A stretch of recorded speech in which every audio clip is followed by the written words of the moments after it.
اعوذ باللہ من الشیطان الرجیم بسم اللہ الرحمن الرحیم۔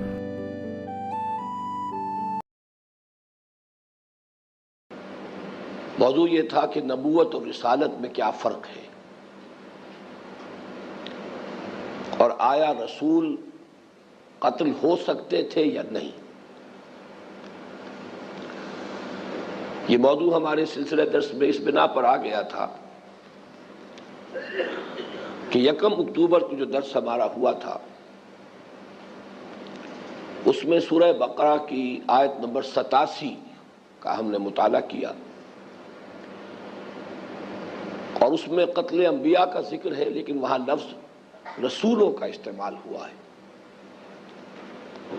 وہ آیت مبارکہ میں پھر آپ کو سنا رہا ہوں۔ وَلَقَدْ آتَيْنَا مُوسَى الْكِتَابَ وَقَفَّيْنَا مِن بَعْدِهِ بِالرُّسُلِ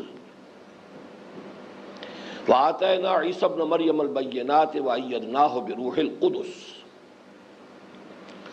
أَفَكُلَّمَا جَاءَكُمْ رَسُولٌ بِمَا لَا تَهْوَىٰ أَنفُسُكُمُ اسْتَكْبَرْتُمْ فَفَرِيقًا كَذَّبْتُمْ وَفَرِيقًا تَقْتُلُونَ۔ اور جیسا کہ ایک قاعدہ ہے جو میں نے بار بار بیان کیا ہے، قرآن مجید میں بالعموم اہم مضامین کم سے کم 2 جگہ ضرور آتے ہیں۔ اس آیت کا بھی مثنیٰ ہے، جوڑا ہے، اور وہ سورہ مائدہ کی آیت نمبر 70 ہے۔ لَقَدْ أَخَذْنَا مِيثَاقَ بَنِي إِسْرَائِيلَ وَأَرْسَلْنَا إِلَيْهِمْ رُسُلًا كُلَّمَا جَاءَهُمْ رَسُولٌ بِمَا لَا تَهْوَىٰ أَنفُسُهُمْ فَرِيقًا كَذَّبُوا وَفَرِيقًا يَقْتُلُونَ۔ تقریباً ایک ہی مضمون ہے، ان دونوں آیات کا ہم ترجمہ کر چکے ہیں۔ مجھے اس وقت صرف حوالہ دینا تھا کہ ان 2 آیات میں قتل انبیاء کے تذکرے میں لفظ جو استعمال ہوا ہے وہ رسول ہے، جبکہ قرآن مجید کے محکمات کے حوالے سے اور دوسرے نظائر کے حوالے سے یہ بات میرے نزدیک تقریباً ثبوت کو پہنچتی ہے کہ نبی تو قتل ہوتے رہے ہیں، رسول کوئی قتل نہیں ہوا، بلکہ حکمت قرآنی کا جو بھی مسئلہ سامنے آتا ہے اس کی روح سے رسول قتل نہیں ہو سکتا تھا۔ یہ ماضی کا صیغہ میں اس لیے جان بوجھ کر استعمال کر رہا ہوں کہ اب حضور صلی اللہ علیہ وسلم کے بعد نبوت اور رسالت کا سلسلہ ختم ہو چکا ہے، تو ہمیں کوئی ایسے الفاظ بھی استعمال نہیں کرنے چاہیے کہ جن سے اس میں کسی طرح کا کوئی شبہ وارد ہو۔ رسول قتل نہیں ہو سکتے، یہ نہیں ہو سکتے تھے۔ اس حوالے سے پھر میں نے مناسب سمجھا کہ اس موضوع پر میری رائے جن دلائل پر مبنی ہے اسے میں تفصیل کے ساتھ یہاں ریکارڈ کرا دوں، اس لیے کہ اب اس سلسلہ درس میں میں چاہتا ہوں کہ جو بھی میرا غور و فکر ہے، سوچ بچار ہے، جو نتائج ہیں اس کے وہ میں منتقل کر دوں، تاکہ بعد میں جو طالبان علم ہے قرآن حکیم کے، ان کے لیے غور کا موقع ہو، مواد ہو، میرے دلائل سامنے آ جائیں، اس کے بعد غور و فکر کریں، سوچ بچار کریں، اپنی رائے قائم کریں۔ چونکہ یہ وقفہ خاصا طویل پڑا ہے درمیان میں، تو میں بہت ہی اختصار کے ساتھ ان نکات کا اعادہ کر رہا ہوں جو ہم پہلے پڑھ چکے ہیں، لیکن چونکہ ایک تو مجھے احساس ہوا کہ چند اور نکات اہم ہیں کہ جن کو اس میں شامل ہو جانا چاہیے، یہ میرا خود اپنا داخلی احساس تھا۔ پھر بعض حضرات کی طرف سے کچھ سوالات آئے، ایک صاحب نے بڑا مفصل خط بھی لکھا، وہ اس وقت بھی میرے پاس موجود ہے، اگرچہ انہوں نے اپنا پتہ نہیں دیا لیکن نام تو دیا ہے، اور ان کی دلچسپی ظاہر ہوتی ہے کہ اتنا مفصل خط لکھا ہے۔ اس میں ان کی طرف سے جو اشکالات آئے ہیں تو میں نے محسوس کیا کہ ہو سکتا ہے اور بھی بہت سے حضرات کے ذہنوں میں وہ اشکالات ہوئے ہوں، تو بہتر ہے کہ میں اس کے ساتھ ہی اس کے ضمن میں بھی اپنی وضاحتیں پیش کر دوں، لہذا ہم ایک سیشن اور اسی موضوع پر لے رہے ہیں۔ جن امور کا اعادہ اختصار کے ساتھ مطلوب ہے ان میں سب سے پہلے یہ کہ لغوی اعتبار سے نبی کا لفظ یا تو نبأ سے مشتق ہے، اہم خبر، تو تو اہم خبریں دینے والا نبی ہوا، اور خاص طور پر غیب کی خبریں دینے والا، اس لیے کہ جو بنیادی ایمانیات ہیں ان کا سب کا تعلق جو ہے وہ عالم غیب سے ہے۔ یہی اکثر و بیشتر لوگوں کی رائے ہے، لیکن یہ کہ دوسرا امکان ہے نبون سے۔ نبون کے معنی ہے بلندی، تو نبی اگر یہ تسلیم کیا جائے تو اس کے معنی ہوں گے بہت بلند مرتبہ، بہت اونچے مقام پر فائز انسان، جبکہ رسول یا مرسل یہ دو شکلوں میں لفظ آتا ہے، اس کے بارے میں کوئی اشکال نہیں ہے۔ ارسلہ یرسل ارسالا، بھیجنا، بھیجا ہوا، فرستادہ، پیغامبر، ایلچی، یہ رسول کے معنی ہے۔ دوسری بات یہ کہ نبی اور رسول کے بارے میں ایک بات متفق علیہ ہے جس میں کوئی اشکال نہیں، کوئی اختلاف نہیں، کہ ان کے مابین خاص اور عام کی نسبت ہے۔ نبی عام ہے، رسول خاص ہے۔ کیا معنی؟ ہر رسول تو لازماً نبی ہے، ہر نبی لازماً رسول نہیں۔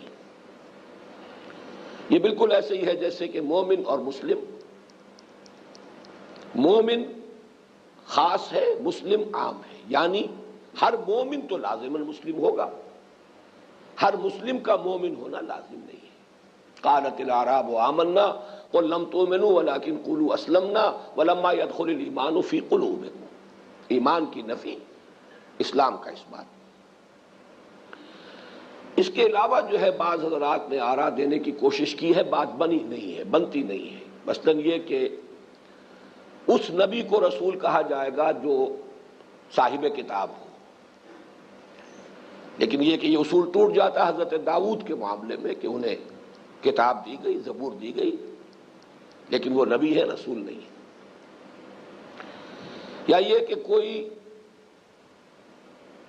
رسول وہ ہوتا ہے جو نئی شریعت لے کر آئے، یہ قاعدہ ٹوٹ جاتا ہے حضرت عیسیٰ علیہ السلام کے ضمن میں، وہ رسول ہے لیکن کوئی نئی شریعت نہیں لائے، شریعت موسوی ہی کو دوبارہ پختگی کے ساتھ قائم کرنے کے لیے آئے۔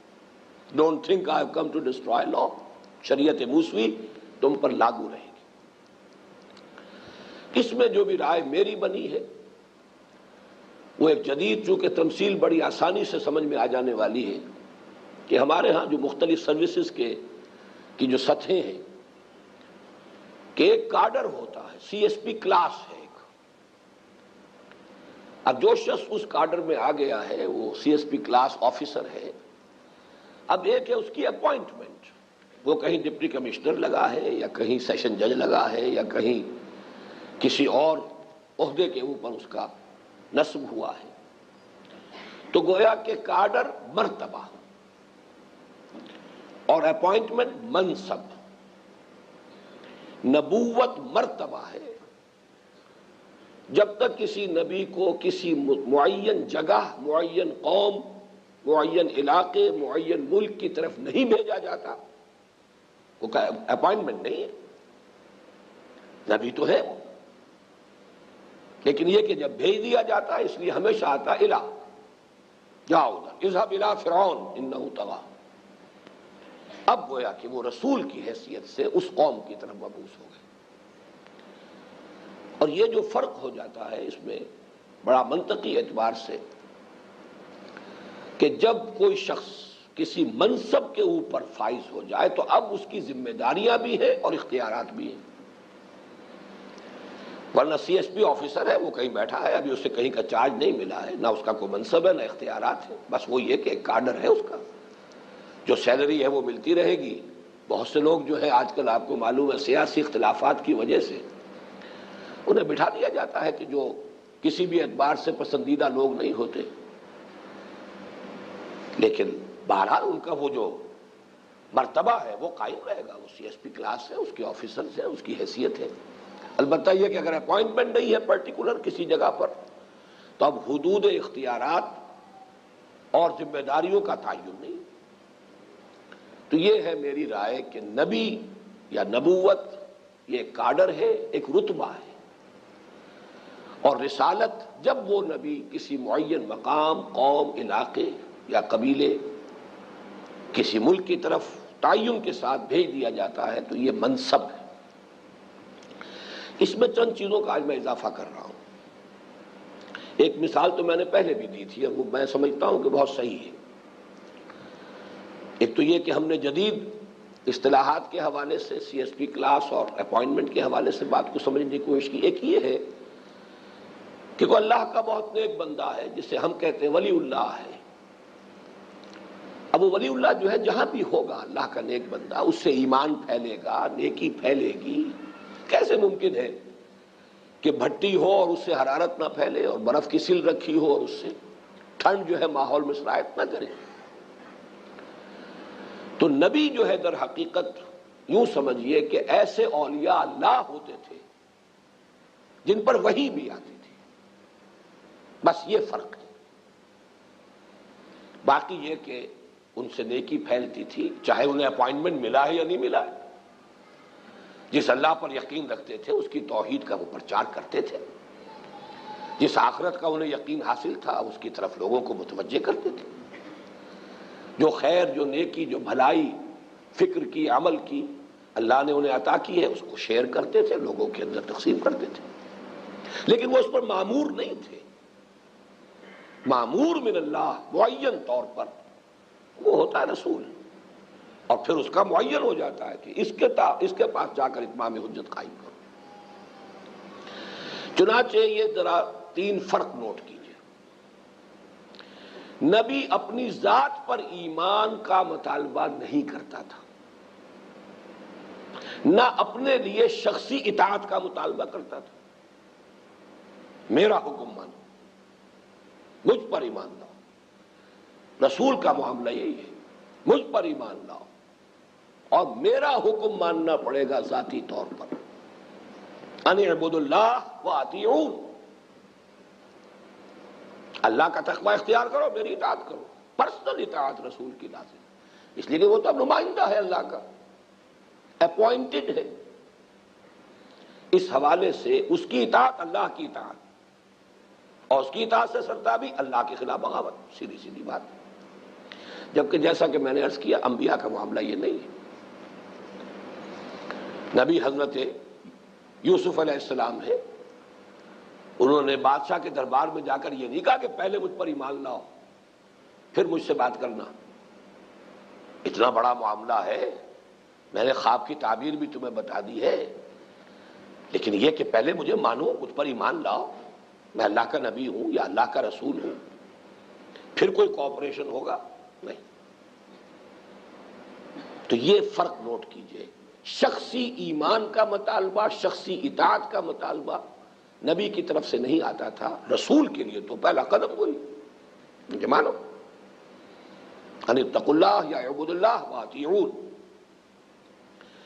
دوسری بات یہ کہ رسول کی طرف سے جب اتمام حجت کسی قوم پر ہو جاتا تھا، شہادت علی الناس، لوگوں کے اوپر، کہ حق واضح کر دیا، پیغام کے ابلاغ کا حق ادا کر دیا، کوئی اشتباہ نہیں رہا، کسی نیک نیت انسان کے لیے کسی مغالطے کی بنیاد باقی نہیں رہی سوائے اس کے کہ حسد ہے، عداوت ہے، بغض ہے، تکبر ہے، حق دھرمی ہے، اپنی چودراہٹوں کی فکر ہے، اپنی مذہبی سیادتوں کی فکر ہے، اس وجہ سے نہیں مان رہا. لیکن حجت قائم ہو چکی ہے. اب اس کے بعد اگر قوم بحیثیت مجموعی رد کر دے رسول کو، لازماً ہلاک کر دی جاتی تھی. کوئی کنسیشن نہیں. یہ ہے قانون. بہت ہے. نبی کا معاملہ یہ نہیں ہے. نبی جیسا کہ میں نے عرض کیا اس ولی اللہ کی طرح ہے، بیٹھا ہے اپنے معاشرے میں، جس میں صلاحیت ہے وہ کسب فیض کر رہے ہیں، جس میں خیر کی قبولیت کا مادہ ہے ان تک خیر خود بخود پہنچ رہا ہے.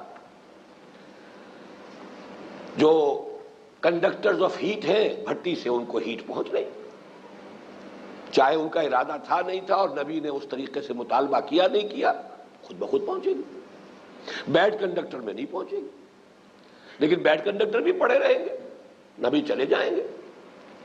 یہ نہیں ہے کہ ان کے اوپر ہلاک عذاب استیصال آ جائے گا اور ان کے اوپر اللہ کی طرف سے جو ہے وہ آخری تباہی والا عذاب آئے گا، نہیں. لیکن رسولوں کے باب میں سنت اللہ یہ رہی.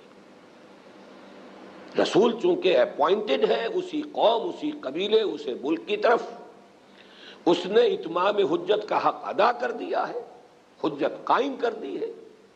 اب بھی اگر قوم نے بحیثیت مجموعی اسے رد کر دیا ہے تو وہ آخری سزا ایکسٹرمینیشن، ایسے کر دیے گئے جیسے کبھی تھے ہی نہیں، کأن لم یغنوا فیہا، جیسے کہ یہاں آباد تھے ہی نہیں۔ لا یرا الا مساکنہم، اب ان کے مسکن نظر آ رہے ہیں، یہاں کبھی رہتی تھی کوئی قوم، نام و نشان مٹ گیا۔ قطع دابر القوم الذین ظلموا، اس ظالم قوم کی جڑ کاٹ دی گئی، اکھاڑ دی گئی۔ یہ تعبیرات ہیں مختلف۔ عذاب استیصال، اصل کہتے ہیں جڑ کو، جڑ سے اکھیڑ دیں۔ چنانچہ یہ جو آپ مکی صورتوں میں دیکھتے ہیں، حضرت نوح کی قوم کا جو حشر ہوا، حضرت ہود کی قوم کا جو حشر ہوا، حضرت صالح کی قوم کا جو حشر ہوا، یہ جو دو بستیاں تھیں سدوم اور عامورہ کی جس کی طرف حضرت لوط بھیجے گئے، پھر یہ کہ مدین کا جو علاقے کا حشر ہوا جہاں حضرت شعیب بھیجے گئے، آل فرعون کیوں غرق کیے گئے، یہ قاعدہ کلیہ۔ رسول کا رد کر دینا یہ ناقابل معافی جرم ہے، جبکہ نبی کے ساتھ ایسا معاملہ نہیں۔ اسی کا پھر منطقی نتیجہ یہ ہے کہ جب وہ بھٹی دہکتی تھی، آخری جو ہے کلیش حق و باطل کا انتہا کو پہنچتا تھا، تو ظاہر ہے کہ اب نبی اگر ہے تو مغلوب بھی ہو سکتے ہیں، مقتول بھی ہو سکتے ہیں، رسول وہ قتل نہیں ہو سکتے، وہ تو اللہ کے نمائندے ہیں۔ یوں سمجھیے جیسے کسی شخص کا یونیفارم میں قتل ہو جانا، جیسے آج کل کراچی میں اہلکار قتل ہو رہے ہیں، ایک ہے کسی عام شہری کا قتل ہو جانا، وہ اور بات ہے۔ یونیفارم میں کوئی شخص ہے، چاہے وہ پولیس کا ہے، فوج کا ہے، اس کا قتل کر دینا، اس کے اور اس کے درمیان زمین و آسمان کا فرق ہے۔ تو رسول تو چونکہ وہاں پر اللہ کا نمائندہ، یہ سفیر کے قتل کے مانند ہے۔ کسی مملکت کا سفیر قتل کر دیا جائے تو گویا کہ اعلان جنگ ہے۔ یہ تو سلطنت روما کے ساتھ جو جنگ شروع ہوئی ہے، وجہ کیا تھی؟ حضور کے ایک نامہ بر کو شہید کر دیا گیا۔ رومی سلطنت کا باج گزار تھا وہ شخص جس نے شہید کیا، لہذا حضور نے فوج کشی کی، جنگ موتا ہوئی، پھر جنگ تبوک، سفر تبوک کہہ لیجیے۔ تو یہ تین نکات ہیں، جبکہ نبی قتل بھی ہو جاتے ہیں۔ حضرت یحییٰ علیہ السلام قتل ہو گئے، حضرت زکریا علیہ السلام قتل ہو گئے۔ اس کے لیے میں نے جو تین آیات، تین مقامات کا حوالہ، اب یہ میں کہہ رہا ہوں محکم، یہ تین مقامات قرآن کے محکمات میں سے ہیں۔ کہیں اگر کوئی اور بات آ گئی ہے تو اس کی تعویل ان کی بنیاد پر کی جائے گی۔ سورہ مجادلہ کی آیت نمبر 21 میں فرمایا کتب اللہ لاغلبن انا ورسلی، اللہ نے لکھ دیا ہے میں اور میرے رسول تو لازماً غالب آ کر رہے ہیں۔ اور یہ کتبہ کا جو زور ہے، لکھ دیا، طے کر دیا، نو گوئنگ بیک، نو ایکسیپشن۔ اسی طریقے سے وہی بات پھر اصول دیکھیے، اہم مضامین کم سے کم دو جگہ ضرور ہوں گے۔ وَلَقَدْ سَبَقَتْ كَلِمَتُنَا لِعِبَادِنَا الْمُرْسَلِينَ إِنَّهُمْ لَهُمُ الْمَنْصُورُونَ وَإِنَّ جُنْدَنَا لَهُمُ الْغَالِبُونَ۔ یہ بات تو ہماری پہلے سے طے شدہ ہے،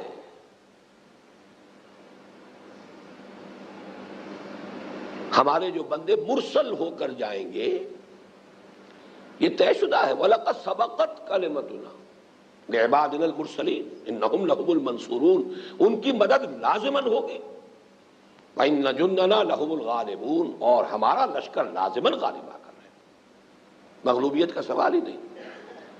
اضافی بات سمجھیے کہ یہی انداز ہے سورہ قمر میں حضرت نوح علیہ السلام کی جب فریاد تھی، جب انہوں نے دیکھا میری قوم تو مجھے اب مغلوب کیے دے رہی ہے، انی مغلوب فانتصر، اے اللہ میں تو مغلوب ہوا چاہتا ہوں، بس انتقام لے، بدلہ لے ان سے۔ معلوم ہوا کہ ان کے بھی علم میں تھا کہ قانون یہ ہے، جب مجھے رسالت کے منصب پر فائز کیا ہے، انی مغلوب فانتصر، فا کے ساتھ، بس تیرے اس قانون کا ابدی کا تقاضا ہے۔ اس کے علاوہ جو اصل میں جو ایک مستقل بحث جو ہے وہ یہ ہے کہ جہاں بھی قتل قطعی کا ذکر ہے، اس لیے کہ یہ دونوں آیتیں جو میں نے آج بھی پڑھی ہیں، ان میں فعل مضارع استعمال ہوا ہے، تقتلون یقتلون. فعل مضارع میں حتمیت نہیں ہوتی، قطعیت نہیں ہوتی، جبکہ عربی زبان میں فعل ماضی کے اندر قطعیت. فَفَرِيقًا كَذَّبْتُمْ یہ ماضی ہے، وَفَرِيقًا تَقْتُلُونَ. ایک امکان ہے کہ یہاں پر کہا جائے کہ یہاں پر کنتم کو محذوف مانا جائے، لیکن اس کے لیے بھی دلیل موجود نہیں ہے، اس لیے کہ دوسری آیات جو میں آپ کو سنا رہا ہوں جس میں قطعیت کے ساتھ ذکر ہے، وہاں پر ہر جگہ پر آپ دیکھیں گے کہ لفظ نبی آیا ہے، رسول نہیں آیا. سورۃ البقرہ کی آیت نمبر 61 جو ہے وہ ہم پڑھ چکے ہیں. وَضُرِبَتْ عَلَيْهِمُ الذِّلَّةُ وَالْمَسْكَنَةُ وَبَاءُوا بِغَضَبٍ مِّنَ اللَّهِ ذَلِكَ بِأَنَّهُمْ كَانُوا يَكْفُرُونَ بِآيَاتِ اللَّهِ وَيَقْتُلُونَ. اب یہاں کانو پہلے سے شامل ہے. وَيَقْتُلُونَ النَّبِيِّينَ بِغَيْرِ الْحَقِّ، یہاں نبی کا لفظ ہے. ذَلِكَ بِمَا عَصَوْا وَكَانُوا يَعْتَدُونَ. اس کا مثنیٰ سورہ آل عمران کی آیت نمبر 112. ضربت علیہم الذلۃ وانما ثقفوا الا بحبل من اللہ وحبل من الناس وباؤوا بغضب من اللہ وضربت علیہم المسکنہ ذلک بانہم کانوا یکفرون بآیات اللہ ویقتلون الانبیاء بغیر حق ذلک بما عصوا وکانوا یعتدون. یہاں کانو پہلے ہے موجود، کانو یکفرون بآیات اللہ، لہذا اگلے مضارع کے ساتھ یہ کانو جو ہے بالکل جو سمجھیے کہ ایک منطقی تقاضے کے طور پر خود بخود آ رہا ہے، جبکہ وہاں شکل یہ ہے کہ پہلا وہ کانو کے ساتھ نہیں بلکہ وہ تو فعل ماضی مطلق ہے. فَفَرِيقًا كَذَّبْتُمْ وَفَرِيقًا تَقْتُلُونَ اور فَفَرِيقًا كَذَّبُوا وَفَرِيقًا يَقْتُلُونَ. تو اس اسلوب کو بھی ذہن میں رکھیے. پھر 3 آیات اور ہیں جس میں قتلہم الانبیاء کا لفظ آیا ہے. آل عمران کی آیت نمبر 21 میں بھی فرمایا ان الذین یکفرون بآیات اللہ ویقتلون النبیین بغیر حق ویقتلون الذین یامرون بالقسط من الناس فبشرهم بعذاب الیم. اسی سورہ مبارکہ کی آیت نمبر 181 میں فرمایا لقد سمع اللہ قول الذین قالوا ان اللہ فقیر ونحن اغنیاء سنکتب ما قالوا وقتلهم الانبیاء بغیر حق.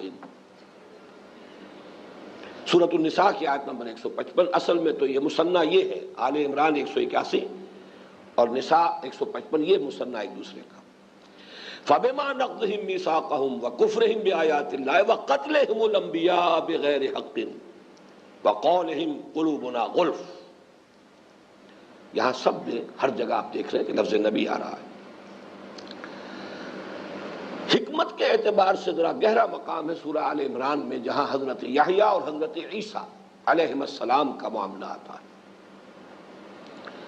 حضرت یحییٰ کی تمام صفات، ان کے مکارم، ان کے مقامات کا تذکرہ یہاں ختم ہو جاتا ہے. وَنَبِيًّا مِّنَ الصَّالِحِينَ. سائملٹینیس کنٹراسٹ میں حضرت عیسیٰ کا تذکرہ ہوتا ہے تو آگے بات بڑھتی ہے رسولاً الی بنی اسرائیل.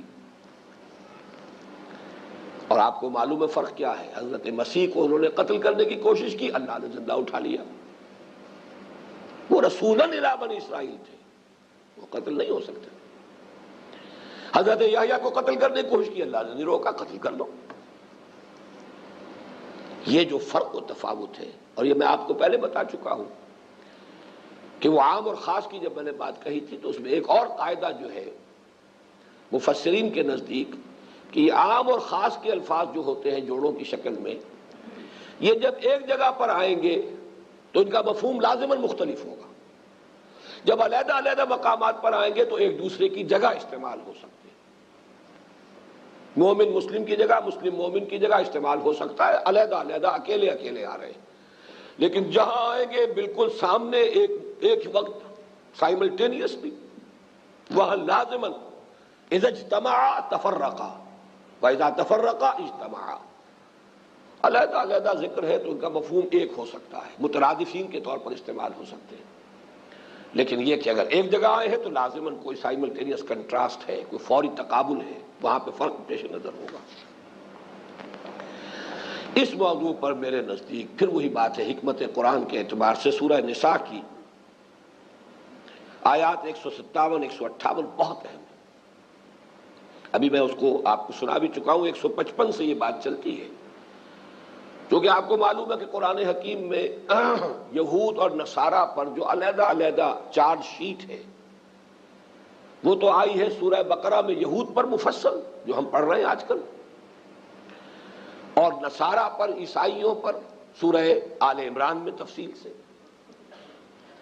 پھر سورہ نساء سورہ مائدہ میں ان دونوں کو مجموعی طور پر یا اہل الکتاب، وہاں پھر دیکھنا پڑتا ہے کہ اہل الکتاب میں سے یہاں کون سے گروپس کے بارے میں گفتگو ہو رہی ہے، لیکن عموماً وہ اجتماعی طور پر بات ہوتی ہے یا اہل الکتاب۔ جبکہ سورہ آل عمران میں آپ نے دیکھا کہ وہ تقریباً 3 رکوع جو ہے وہ تمام جو ہے وہ حضرت مسیح علیہ السلام نصارہ سے متعلق گفتگو ہے، جبکہ سورہ بقرہ میں ہم دیکھ رہے ہیں یا بنی اسرائیل اذکروا نعمتی التی انعمت علیکم، یا ایھا الذین ہادوا، وہاں بات اس سے ہوگی۔ یہاں جو ان کا قول نقل ہوا ہے وَقَوْلِهِمْ إِنَّا قَتَلْنَا الْمَسِيحَ عِيسَى ابْنَ مَرْيَمَ رَسُولَ اللَّهِ، اور ان کا یہ کہنا کہ ہم نے قتل کر دیا مسیح کو، عیسیٰ یعنی مریم کے بیٹے کو، اللہ کے رسول کو۔ اب یہاں ظاہر بات ہے یہ رسول اللہ کے الفاظ ان کے نہیں ہو سکتے، اگر وہ رسول اللہ مانتے تو قتل کیوں کرتے؟ ذرا نوٹ کیجئے کہ سہیل بن عمرو کی بات جو آئی تھی رضی اللہ تعالیٰ عنہ، بعد میں ایمان لے آئے، جب صلح حدیبیہ میں وہ آئے ہیں قریش کی طرف سے جبکہ نیگوشیٹ کرنے کے لیے، جب نظری طور پر گفتگو میں باتیں طے ہو گئی، اب آیا مرحلہ، اچھا لکھیے، لکھوا لیا جائے۔ حضور نے ڈکٹیشن شروع کی، حضرت علی لکھ رہے ہیں، علی لکھو یہ معاہدہ ہے جو محمد الرسول اللہ اور قریش کے مابین طے پایا، انہوں نے کہا رک جائیے، یہاں رسول اللہ کے الفاظ نہیں آئیں گے، یہ تو معاہدہ ہے، دستخط ہمارے بھی ہوں گے آپ کے بھی ہوں گے، ہم آپ کو اللہ کا رسول مان لیں تو جھگڑا کائے گا، پھر اس معاہدے کی ضرورت کیا ہے؟ پھر تو قصہ ختم ہوا، ہم تو آپ کو رسول نہیں مانتے، لہذا یہاں لکھیے یہ معاہدہ ہے محمد ابن عبداللہ اور قریش کے مابین۔ حضور مسکرائے، تم مانو نہ مانو میں اللہ کا رسول ہوں، لیکن علی مٹا دو، وہ الفاظ مٹا دو جو یہ کہہ رہے ہیں۔ بہرحال ان کا آبجیکشن جو ہے اس اعتبار سے تو درست تھا، قانونی اعتبار سے، کہ اگر ہم نے رسول مان لیا ہوتا آپ کو تو یہ نوبت کیوں آتی، یہ جھگڑا کائے کا ہوتا، اس صلح کی ضرورت کیا تھی؟ بالکل وہی بات ہے، وہ رسول مانتے تو سولی پہ کیوں چڑھاتے؟ یہ گویا کہ اللہ کی طرف سے وہ سائن آف ایکسکلیمیشن کے ساتھ ہے۔ ان کا یہ کہنا کہ ہم نے اس مسیح عیسیٰ ابن مریم کو قتل کر دیا، اللہ کے رسول کو قتل کر دیا، ہاؤ کم؟ امپاسبل، ناممکن۔ وما قتلوہ وما صلبوہ ولکن شبہ لہم، اور یہ پھر مضمون ختم ہوتا ہے وما قتلوہ یقینا۔ یہ جو ہے ثابت ہو گیا یہاں پر کہ رسول قتل نہیں ہو سکتا، کیا بات کر رہے ہو؟ جتنا بھی انسان جو ہے اپنی طرف سے کوشش کر لے، یہ انہونی بات ہے۔ اب اس میں جو اعتراضات کچھ ہوئے ہیں، پہلے تو میں آپ کو یہ بتا دوں کہ عجیب سی بات ہے کہ انہوں نے انہی 2 آیتوں کے حوالے سے کہا ان کی تعویل پھر کیا، آیت نمبر 87 اور آیت نمبر 70 مائدہ کی، تو میں نے تو 1.5 گھنٹے تقریر انہی کی تعویل پر کی تھی، اور اس تقریر پر ان کا جو تبصرہ ہے وہ یہ ہے، آپ کی تقریر بہت جامع، بہت مفصل اور دلائل پر مبنی تھی، جامع بھی تھی، مفصل بھی تھی، مدلل بھی تھی، اور میں نے وہ ساری تقریر کی ہی اس لیے تھی کہ ان دونوں آیات کی توجیہ کروں۔ اب وہ توجیہ کیا ہے دوبارہ میں عرض کر دیتا ہوں۔ یا تو وہاں پر رسول بمانی نبی مان لیا جائے گا، جبکہ اصول ہے اس جوڑے کے الفاظ مترادفین کے طور پر استعمال ہو جاتے ہیں، جبکہ اتنے مقامات پر ہم دیکھ رہے ہیں کہ معاملہ اور محکمات، قوانین، اصول،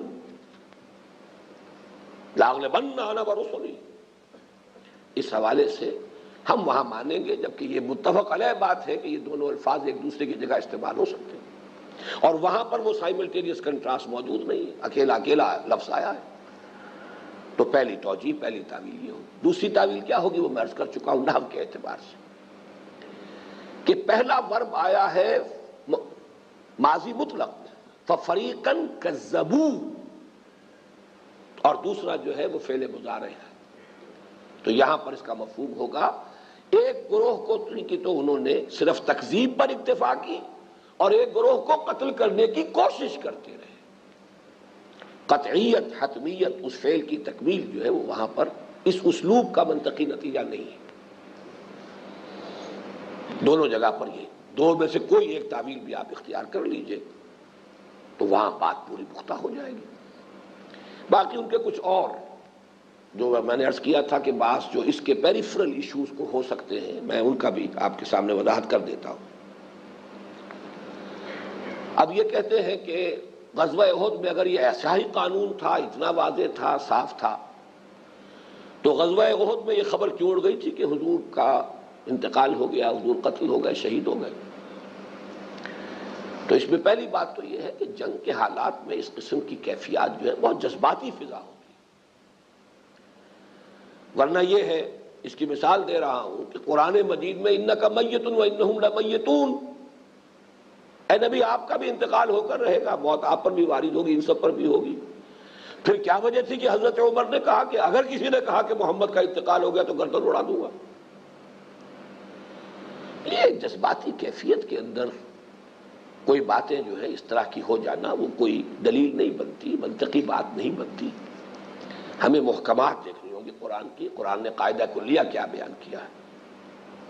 ایک اور بات انہوں نے کہی ہے کہ اگر اتنی یقینی بات تھی کہ رسول قتل نہیں ہو سکتے تو حضور کی حفاظت کی ضرورت کیا تھی؟ کیوں پہرا ہوتا تھا؟ کیوں آپ کی حفاظت کا بندوبست ہوتا تھا؟ اس میں پہلی بات تو یہ ہے کہ یہ اصل میں جبر و قدر کا ایشو ہے. ہر شخص کو معلوم ہے کہ رزق میرا اللہ کے ذمے ہے، پھر ہم محنت کیوں کرتے ہیں؟ ایک عالم اسباب کی بات ہے. ایک چیز اپنی جگہ پر طے ہے، معین ہے، فیصل شدہ ہے، لیکن یہ کہ اس میں عالم اسباب میں آپ بری نہیں ہو جاتے محنت سے، آپ کو وہ کام کرنا ہے. پھر یہ کہ حفاظت تو صرف اس بنیاد پر بھی ہوتی ہے کہ قتل نہ ہو سکے، زخمی کر دیے جائے، گزند پہنچا دیا جائے، کوئی کوفتی ہو جائے آپ کے لیے، کوئی شریر آ کر کسی وقت آ کر آپ کو ایسی باتیں جا کے سنا جائے، ذہنی کوفت، کوئی اور جسمانی اذیت. قتل تو ایک آخری درجے کی بات ہے.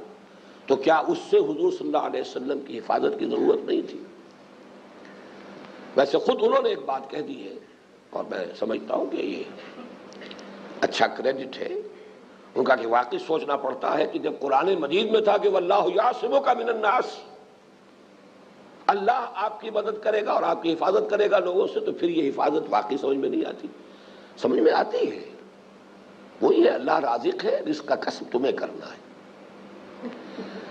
وما رمیت اذ رمیت ولکن اللہ رمی فلم تقتلوہم ولکن اللہ قتلہم.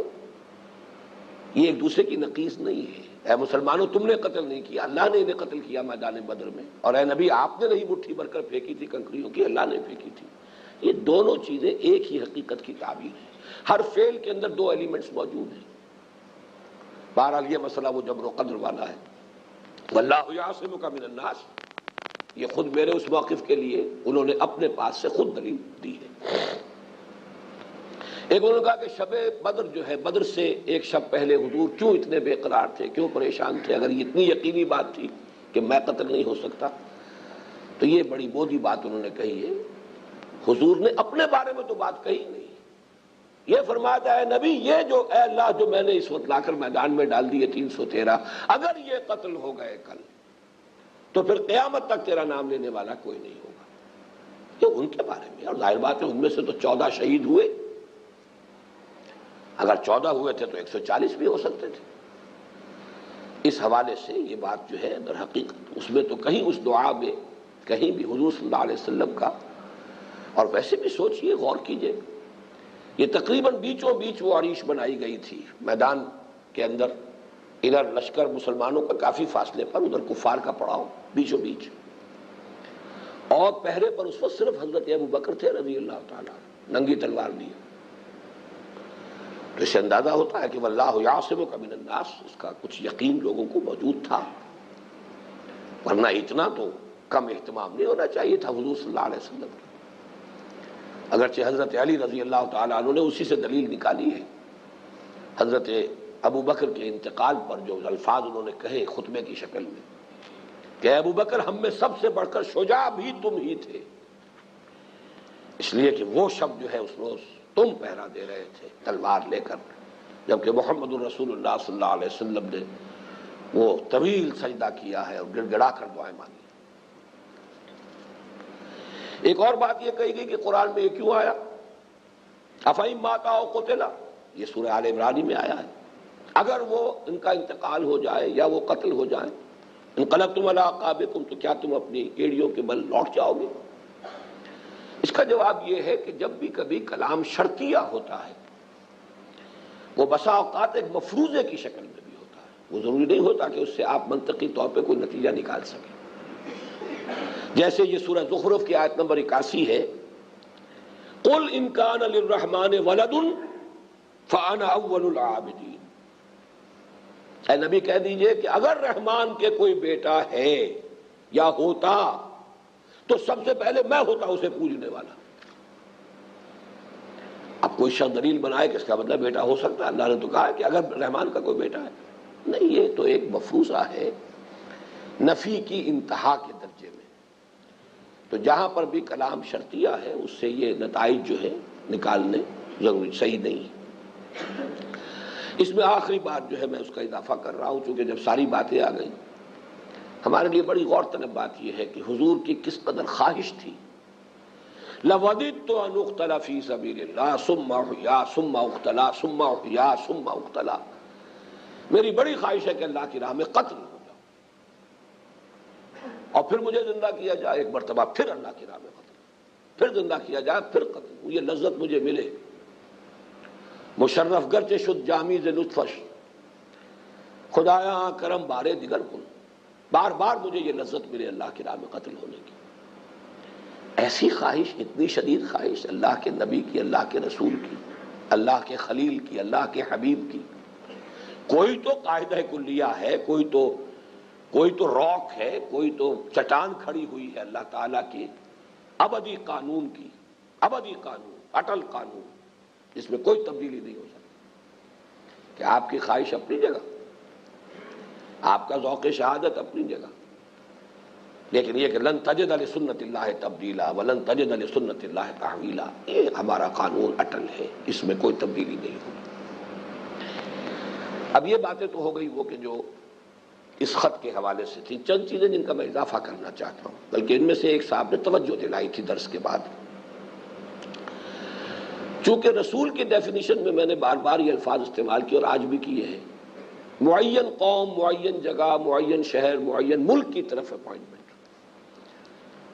جیسا کہ ہمارے انسانی کلام کے اندر یہ کوتاہیاں اور یہ خلا اور لیکیونا رہ جاتے ہیں، اس میں وضاحت کرنی چاہیے تھی کہ حضور کا معاملہ اس اعتبار سے مستثنیٰ ہے کہ آپ صرف کسی ایک قوم یا کسی ایک ملک یا کسی ایک قبیلے یا کسی ایک علاقے کے لیے نہیں بھیجے گئے.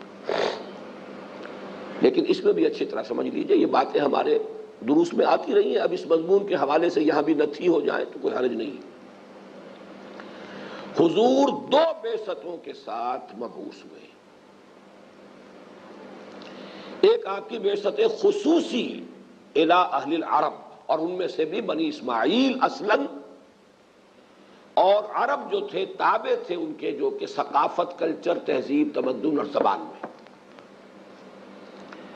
دوسری قومیں چاہے عرب میں آباد تھی، یہودی اور عیسائی، وہ اس سے علیحدہ گروپ ہے. یہ امیین ہے. هو الذی بعث فی الامیین رسولا منہم، خود بھی انہی میں سے ہیں، انہی کے لیے بھیجے گئے ہیں. بنیادی آپ کی بعثت جو ہے وہ در حقیقت انہی کے لیے. یہ ہے آپ کی اصلی بعثت، بنیادی بعثت، اساسی بعثت. اور اس بعثت کی تمام ذمہ داریاں آپ نے خود بنفس نفیس پوری کی. دوسری بعثت ہے آپ کی عمومی، کافۃ للناس بشیرا ونذیرا، پوری نوع انسانی کی. لیکن یہ بعثت جو ہے یہ اس کے تقاضے بالواسطہ پورے ہونے تھے امت کے ذریعے سے.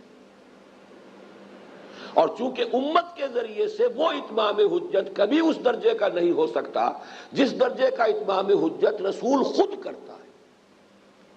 رسول کرتے تھے کہنا چاہیے. پھر رسول کی شخصیت ابو ڈاؤٹ، اور کون انسان ہوگا جس کی شخصیت ابو ڈاؤٹ ہو جائے؟ کردار کے اعتبار سے، شخصیت کے اعتبار سے، پھر معصومیت ان کی. لہذا کسی اور کے ذریعے سے اتمام حجت اس درجے کا نہیں ہو سکتا. یہی وجہ ہے دیکھیے کہ حضور کے مشن کی تکمیل کے مرحلے میں آ کر جہاں تک مشرکین عرب کا تعلق تھا، امیین کا، انہیں رعایت نہیں دی گئی. اگر وہ ایمان نہیں لائے تو قتل کر دیے جائیں. سورہ توبہ کی ابتدائی 6 آیات ان کے لیے اتری. براءۃ من اللہ ورسولہ الی الذین عاہدتم من المشرکین. اے مسلمانوں، تم نے جو بھی معاہدے کیے تھے ان مشرکین سے، آج اللہ کی طرف سے اعلان برات ہو رہا ہے. اور آخری الٹیمیٹم ہے. ویسے 2-3 کیٹیگریز علیحدہ علیحدہ وہاں بیان کی گئی ہے. حاصل سب کا یہی ہے، کسی کا کچھ تھوڑی سی رعایت کے ساتھ، وقت مہلت کے اعتبار سے. لیکن یہ کہ آخری یہ تھا کہ پھر قتل عام ہوگا. یعنی یہ عذاب الہی تھا اصل میں، جو قوم نوح پر آیا، قوم ہود پر آیا، کسی پر زلزلے کی شکل میں آیا، کسی پر سیلاب کی شکل میں آیا، کسی پر آسمان کا پتھراؤ ہوا ہے، کسی کو غرق کیا گیا، یعنی ان کے اپنے مسکنوں میں کسی کو باہر نکال کر اور نیل میں یا سمندر میں غرق کیا گیا ہے. اسی طریقے سے اب وہ عذاب استیصال، اگر یہ ایمان نہیں لاتے تو یہ لوگ جو ہے جن کے لیے آپ کی بعثت بنیادی ہے اور جس کے لیے اتمام حجت کے سارے تقاضے تمام شرائط کے ساتھ آپ نے خود بنفس نفیس پورے کر دیے، ان کے لیے تو کوئی رعایت نہیں ہے. یا ایمان لائیں یا قتل کر دیے جائیں. فَإِذَا انْسَلَخَ الْأَشْهُرُ الْحُرُمُ فَاقْتُلُوا الْمُشْرِكِينَ حَيْثُ وَجَدتُّمُوهُمْ. اتنی ننگی آیت، پوریاں الفاظ صاف، نو چیونگ آف ورڈز، کوئی اگر مگر ادھر ادھر کی بات نہیں، اللہ کی بات ہے. واللہ لا یستحیی من الحق، اللہ کو حق بات کہنے میں کوئی جھجک نہیں ہے. اب آپ تعویلیں کرتے پھریے، مغرب کے سامنے ہاتھ جوڑتے پھریے، میثاق مدینہ ہی کو یاد کرتے رہیے، وہی آپ کے ذہن سے نہیں اترنے پاتا. یہ آیتیں ہیں نا آخری تو. فَإِذَا انْسَلَخَ الْأَشْهُرُ الْحُرُمُ فَاقْتُلُوا الْمُشْرِكِينَ حَيْثُ وَجَدتُّمُوهُمْ. جہاں پاؤ قتل کرو. وَخُذُوهُمْ وَاحْصُرُوهُمْ وَاقْعُدُوا لَهُمْ كُلَّ مَرْصَدٍ. پکڑو انہیں، گھیراؤ کرو ان کا، محاصرہ کرو ان کا، اور گھات میں بیٹھو ان کے لیے. یہ اتنے الفاظ. لیکن بقیہ کے لیے اہل کتاب اور نصارہ جو بھی یہودی تھے، وہ چاہے تو یہودی رہتے ہوئے برقرار رہ سکتے ہیں، عیسائی رہتے ہوئے برقرار رہ سکتے ہیں. یؤتوا الجزیۃ عن ید وہم صاغرون، ہاتھ سے جزیہ پیش کریں چھوٹے بن کر رہے. اگر اسلام کی بالادستی کو قبول کر لیتے ٹھیک ہے، ان کے لیے اسلام کو قبول کرنا لازم نہیں. یہ فرق اسی وجہ سے کہ حضور اصلاً بھیجے گئے هو الذی بعث فی الامیین رسولا منہم، انہی میں سے تھے آپ انہی کے لیے، آپ کی اصل بعثت انہی کے لیے تھی. اس کی ساری ذمہ داریاں آپ نے بنفس نفیس پوری کی. اتمام حجت آخری درجے میں ہو گیا، لہذا کوئی رعایت نہیں، نو کنسیشن، یا اسلام یا تلوار. باقیوں کے لیے، اور یہی وہ بات ہے پھر کہ جو خلافت راشدہ میں ہم دیکھتے ہیں، یہ صرف اہل کتاب، قرآن مجید میں تو تذکرہ یہود اور نصارہ کے درجے میں ہے صرف اسی سورہ توبہ کے اندر. لیکن پھر اسی پر قیاس کیا گیا ایران کے مجوسیوں کو. پوری دنیا کا یہی رہا ہے. خلافت راشدہ میں جب فوجیں نکلتی تھی جہاں جاتی تھی، ایمان لے آؤ ہمارے برابر کے بھائی، برابر کے حقدار، تمہاری جان مال عزت آبرو جائیدادیں ہر چیز چوں کی توں برقرار رہے. یہ نہیں چھوٹے رہو، اسلام کی بالادستی قبول کرو، مجوسی ہو، عیسائی ہو، یہودی ہو، جو ہو، ہندو ہو، پارسی، جو چاہو رہو. بالادستی اسلام کی، لا آف دی لینڈ اسلام کا ہوگا، دین اللہ کا ہوگا غالب. وہ حدیث بھی جو ہم نے اللہ کے فضل و کرم سے ان دنوں بہت عام کی ہے کہ آخری وقت بھی جب یہ معاملہ آئے گا یہ معاملہ ختم ہونے والا نہیں ہے. پوری دنیا مسلمان نہیں ہوگی آخری دور میں بھی، جبکہ عالمی خلافت کا نظام قائم ہو جائے گا. حضرت مقداد رضی اللہ تعالی عنہ کی روایت کے الفاظ یہی ہیں: لا يبقى على ظهر الارض بیت وبر ولا مدر الا ادخله الله كلمة الاسلام بعز عزيز وذل ذليل اما يعزهم الله فيجعلهم من اهلها واما يذلهم فيدينون لها. حضرت مقداد پھر کہتے ہیں: فقلت ويكون الدين كله لله. رواه الامام احمد رحمہ اللہ کہ اس روئے ارضی پر کوئی گھر اور کوئی خیمہ ایسا نہیں بچے گا جس میں اللہ کلمہ اسلام کو داخل نہ کر دے، یا اس خیمے اور گھر والوں کے اعزاز کے ساتھ اسلام داخل ہوگا. اسلام داخل ہوگا، وہ بھی مسلمان ہو گئے، ان کے لیے بھی عزت ہے، اعزاز ہے. اور یا پھر وہ مغلوب ہوں گے. جب مغلوب ہو گئے تو اسلام بھی ان کے گھر میں مانند تو چلا گیا، داخل ہو گیا. وہ مغلوب ہے، ان کے اوپر ان کے گھر میں بھی اسلام غالب ہے، لیکن یہ کہ وہ محروم رہ جائیں گے. اور یذلہم فیدینون لہا، اس کی اطاعت کرنی پڑے گی، ماننا پڑے گا. اس سے مراد یہی ہے کہ لا آف دی لینڈ جو ہے وہ تو لازماً اسلام کا ہوگا. یہ دو شکلیں اس وقت بھی رہیں گی. کسی کو جبراً مسلمان نہیں کیا جائے گا. ہاں جو اسلام لے آئیں گے ان پر اسلام کا قانون نافذ کیا جائے گا، وہاں جبر ہوگا. تو پہلی بات تو یہ کہ اس کو بھی آپ سمجھ لیجئے کہ حضور کی دو بعثتیں ہیں، اور اس نوع کی بعثت جیسی کہ پہلی بعثت ہوتی تھی کہ اگر قوم ایمان نہ لائے تو لازماً ہلاک کر دی جائے، اس نوع کی بعثت صرف امیین عرب کے لیے تھی. باقی پوری دنیا کے لیے آپ کی بعثت اس نوع کی نہیں ہے، بلکہ وہ اس کے تقاضے اتمام حجت کے پھر آپ کی امت نے جس طریقے سے ادا کی اس کے حساب اللہ تعالیٰ اسی کی مناسبت سے، اسی تناسب سے، ریشو پروپورشن سے اللہ حساب لے لے گا. ایک اور بات جو بڑا اہم ہے اس ایشو پر، اور وہ در حقیقت حکمت قرآنی کے جو چوٹی کے مسائل ہوتے ان میں سے ہے، جس سے اصل میں ہمارے ہاں صرف صوفیہ نے بحث کی ہے. عام خیال یہ ہے کہ رسالت کا مرتبہ اونچا ہے، نبوت کا نیچا ہے شاید، چونکہ نبوت عام ہے اور رسالت خاص ہے. ایمان کا درجہ اونچا ہے، اسلام کا تو نیچے ہے. تو عام خیال یہی ہو جاتا ہے، حقیقت اس کے برعکس ہے. اصلاً نبوت مرتبہ عروج میں ہے اور رسالت مرتبہ نزول میں ہے.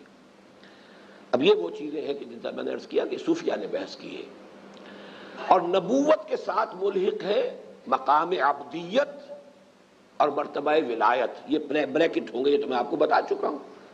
نبی جو رسول نہ ہو اس کی حیثیت کیا ہے؟ ایک ولی اللہ کی. فرق کیا ہے؟ شیخ عبد القادر جیلانی رحمۃ اللہ علیہ پر وحی نہیں آتی تھی، حضرت یوسف علیہ السلام پر وحی آتی تھی. باقی فرق جو ہے اور لمبا چوڑا فرق نہیں ہے.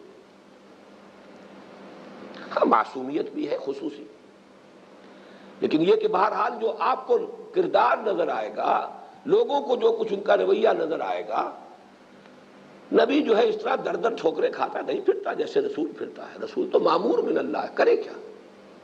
اسے تو ایک ایک گھر پر دستک دینی ہے، ایک ایک دروازے پر جا کر ایک ایک دل کے دروازوں کو کھٹکھٹانا ہے، اسے حجت قائم کرنی ہے. نبی تو اولیاء اللہ کی طرح ہے، جو اس کے پاس آئے فیض کا طالب ہو فیض پہنچائے گا، جتنی اپنی ہمت ہو وہ کرے گا اپنی فطری طور پر. لیکن نبی جو ہے نبوت، اب دیکھیے یہاں پہ لفظ نبون میں نے عرض کیا تھا بلندی. ایک ہے مرتبہ عروج، جب اللہ کا کوئی بندہ اللہ کے سامنے کھڑا ہے، اس سے ہم کلام ہے، یہ مرتبہ عروج ہے. اسی کو صوفیہ کہتے ہیں.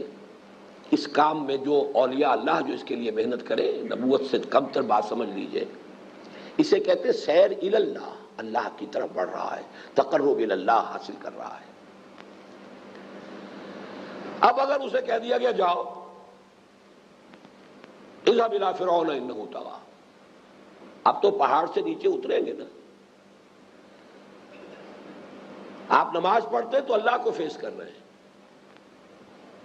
اور جب خطبہ دیتے ہیں تو آپ پبلک کو فیس کر رہے ہیں۔ خطبے میں آپ حالت نزول میں ہیں، آپ کی گفتگو لوگوں سے ہو رہی ہے، تبلیغ کر رہے ہیں، تعلیم دے رہے ہیں، تلقین کر رہے ہیں، خطاب کر رہے ہیں، واعظ کہہ رہے ہیں۔ کس سے گفتگو ہو رہی ہے؟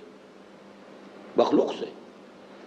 نماز پڑھ رہے ہیں، الصلاۃ معراج المومنین، دعا کر رہے ہیں، کس سے بات ہو رہی ہے؟ اللہ سے۔ وہاں وہ انائے صغیر انائے کبیر سے مخاطب ہے، یا وہ انسانوں سے مخاطب ہے۔ اس پر پھر گفتگو ہوئی ہے، اور یہ میں بیان بھی کر چکا ہوں سورۃ الانشراح کے ضمن میں۔ یہ بہت بھاری مرحلہ ہوتا ہے اصل میں نبی کے لیے، ہوتا تھا۔ کہاں وہ کیفیت بیٹھے رہے تصور جانا کیے ہوئے، کہاں کوہ طور پر اللہ سے مخاطبہ و مکالمہ ہو رہا ہے، کہاں حکم ہو دیا جاؤ، اور جا کر ذرا وہاں پر ایسے ایسے کڑوے جملے سننے پڑے، ہمارے ٹکڑوں پر پلے ہوئے، اور آج ہمیں آ کر ہماری بلی ہمیں بھی آؤ۔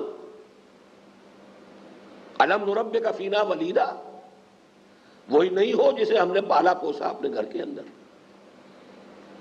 کہاں وہ اللہ تعالیٰ کے ساتھ، اور کیا کیا شفقتیں ہیں۔ سورہ قصص پڑھیے، سورہ طٰہٰ پڑھیے، کیسی کیسی گفتگو ہو رہی ہے۔ وَأَلْقَيْتُ عَلَيْكَ مَحَبَّةً مِّنِّي وَلِتُصْنَعَ عَلَىٰ عَيْنِي لَقَدْ جِئْتَ عَلَىٰ قَدَرٍ يَا مُوسیٰ، ایسے ہی نہیں آ گئے موسیٰ، وَاصْطَنَعْتُكَ لِنَفْسِي، میں نے تمہیں اپنے لیے تیار کیا ہے، بنایا ہے۔ ان وادیوں میں سے میں گزار کے لایا ہوں، تمہاری تیاری کی ہے، تمہیں کہاں کہاں ٹرین کیا ہے، کوئی مشن ہے جو تمہارے حوالے۔ کہاں یہ گفتگو؟ دن ڈھونڈتا ہے پھر وہی فرصت کے رات دن، بیٹھے رہے تصور جانا کیے ہوئے۔ کہاں یہ کہ جاؤ گلی گلی پتھراؤ سہو اپنے جسم کے اوپر، ہماری بات پہنچاؤ۔ وَلَقَدْ نَعْلَمُ أَنَّكَ يُضِيقُ صَدْرُكَ بِمَا يَقُولُونَ، ہم خوب جانتے ہیں جو کوئی سننا پڑ رہا ہے نبی آپ کو، اس سے آپ کا سینہ بھیجتا ہے، لیکن کیجئے صبر۔ فَاصْبِرْ عَلَىٰ مَا يَقُولُونَ وَاهْجُرْهُمْ هَجْرًا جَمِيلًا، رہنا انہی میں پڑے گا۔ جلے کٹے فقرے بھی سنو، پتھر بھی کھاؤ، فرض منصبی ادا کرو۔ تو یہ ہے مرتبہ عروج اور مرتبہ نزول۔ نبوت مرتبہ عروج میں ہے، نبون بلندی کا وہ مادہ بھی وہاں پر، حالانکہ جیسا کہ میں نے عرض کیا اکثر و بیشتر کی رائے ہے کہ نبون سے ہے، لیکن مناسبت اگر کوئی امکان ہے تو اس لفظ کے ساتھ ہے۔ اسی کو اصل میں علامہ اقبال نے اپنے خطبات میں سے غالباً چوتھا خطبہ ہے یا تیسرا ہے جس کو شروع کیا ہے شیخ عبد القدوس گنگوہی رحمۃ اللہ علیہ کے اس قول سے، اور انہوں نے کہا ہے کہ یہ مسٹک ایکسپیرینس اور پروفیٹک ایکسپیرینس، جہاں پروفیٹک جو ہے یعنی میسنجر کے معنی میں، رسالت کا معاملہ، اور وہ ہے نبوت یا ولایت۔ نبوت ولایت عبدیت یہ ایک جگہ کی چیز ہے، عبدہ و رسول، نبیہ و رسول۔ تو اصل میں عبدیت کا اور ولایت کا تعلق نبوت سے ہے۔ رسالت کے ساتھ لفظ جو قریب آتا ہے وہ شہادت۔ بہرحال یہ اپنے وہ فلسفہ شہادت وہ علیحدہ موضوع ہے۔ تو اس حوالے سے محمد عربی بالائے آسمان رفت باز آمد، بخدا اگر من رفت میں باز نہ آمد میں۔ محمد عربی آسمان کے وہ ساتویں آسمان پر پہنچ گئے، واپس آ گئے۔ خدا کی قسم اگر کہیں میں پہنچ گیا ہوتا کبھی واپس نہ آتا۔ اس میں پھر خاص طور پر، اب مجھے صحیح طور پر یاد نہیں کہ یہ بات قاضی ثناء اللہ پانی پتی رحمۃ اللہ علیہ نے لکھی ہے کسی اور نے، حضور کی بے مثال کامیابی کا اصل سبب یہ ہے کہ آپ کا نزول انتہائی کامیاب تھا، انتہائی نزول تھا۔ ایک آدمی بہت بلندی سے بات کرتا رہے تو وہ دوسرے لوگ اسے اپنے میں سے محسوس نہیں کرتے، وہ عظمت ہو جائے گی اس کی، لیکن یہ کہ ایک آدمی نیچے اتر کر لوگوں کے ساتھ آ جائے۔ حضور نے جس قدر اپنے آپ کو عام انسانوں کی سطح پر نیچے اتارا ہے، یہ آپ کی کامیابی کے بہت بڑے اسباب میں سے۔ آپ بائبل پڑھیے، حضرت مسیح نظر آتا ہے کہ ہر وقت بہت بلندی سے بات کر رہے ہیں، اور ہر وقت کی لان تان ہے، اپنے حواریین سے بھی، تمہیں یقین نہیں ہے، تمہارے اندر ایمان نہیں ہے، تم بہت کم تمہیں جو ہے وہ اس بات سمجھتے ہو، وہ سارا ہر وقت کا معاملہ، اس لیے فرق بہت تھا۔ اور حضور کی یہ شان جو ہے کہ آپ اگر بیٹھے ہوتے تھے تو بسا اوقات آنے والے کو پتہ نہیں چلتا تھا کہ ان میں محمد کون سے صلی اللہ علیہ وسلم۔ اس طرح گھل مل کر رہنا، اس طرح اپنی بندگی کا اظہار، پھر یہ کہ آپ نے اپنا جو بھی سطح رکھی ہے رہائش کی اور زندگی کے، وہ بالکل عام لوگوں کے ساتھ، تو نزول جتنا ہوگا کامل اتنی ہی دنیاوی کامیابی جو ہے وہ زیادہ ہوگی، اور جتنا یہ فرق و تفاوت رہے گا اتنا ہی ظاہر بات ہے کمیونیکیشن جو ہے گیپ رہ جائے گا، دلوں کو ہاتھ میں لے لینے والی بات اس درجے میں نہیں ہو سکے گی۔